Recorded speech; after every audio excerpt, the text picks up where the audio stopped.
Taller Evangelio de Lucas, la autoridad de Jesús, Lucas 20 del 1 al 18. El martes de la semana de Pasión, Jesús limpió el templo. Al día siguiente, ya libre de comercio, Jesús enseñaba. No le quedaba mucho tiempo para seguir mostrando el Evangelio del Reino.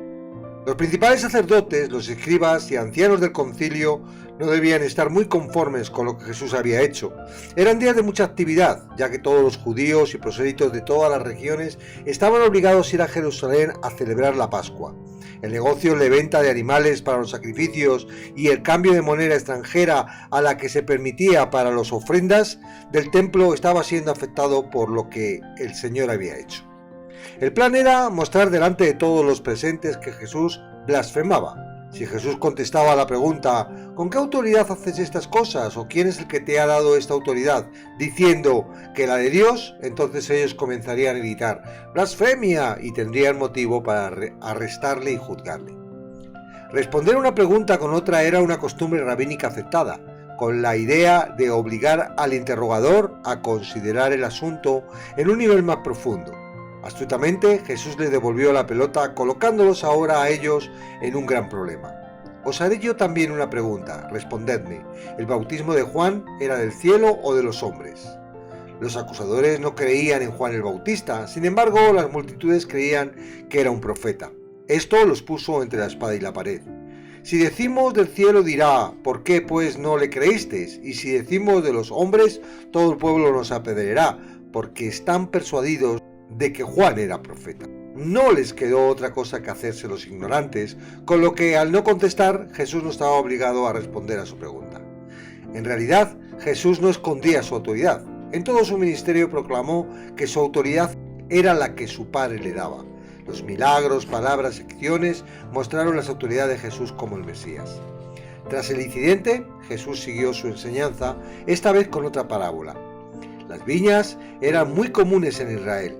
La historia podía ser entendida por sus oyentes, aunque no su significado espiritual. Un hombre arrendó su viña a trabajadores, marchándose a otro lugar.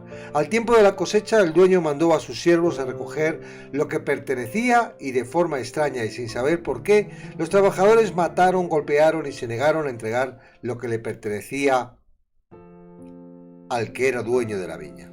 Esto ocurrió en muchas ocasiones, mostrando muchísima paciencia y misericordia del dueño. Al final, decide mandar a su hijo, el heredero de la viña, algo que los trabajadores vieron como oportunidad para hacerse dueños de ella. Matando al hijo, no habría heredero de la viña.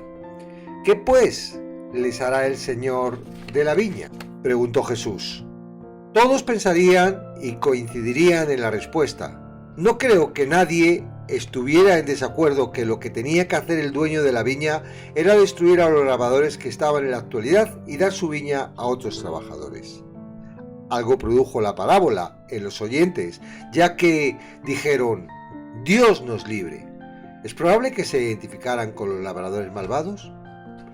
El dueño de la viña es Dios, la viña Israel, los trabajadores arrendados son los dirigentes religiosos de Israel. El prolongado viaje que hiciera el dueño de la viña representa la historia del Antiguo Testamento, que culminó cuando Dios regresó en la persona de su Hijo. Los siervos son los profetas del Antiguo Testamento, a quienes Israel maltrató de la misma forma que los labradores maltrataron a los siervos del dueño. Según la tradición, Isaías fue aserrado por la mitad con un serrucho de madera. Jeremías fue maltratado constantemente, echado en una cisterna y según la tradición fue apedreado por los judíos hasta matarlo.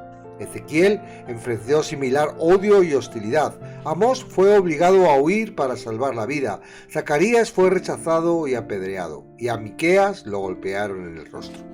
El hijo del dueño de la viña representa al Señor Jesucristo. Él es diferente de todos los demás mensajeros de Dios. No es el siervo de Dios, sino el amado Hijo de Dios, el heredero de todo lo que él posee.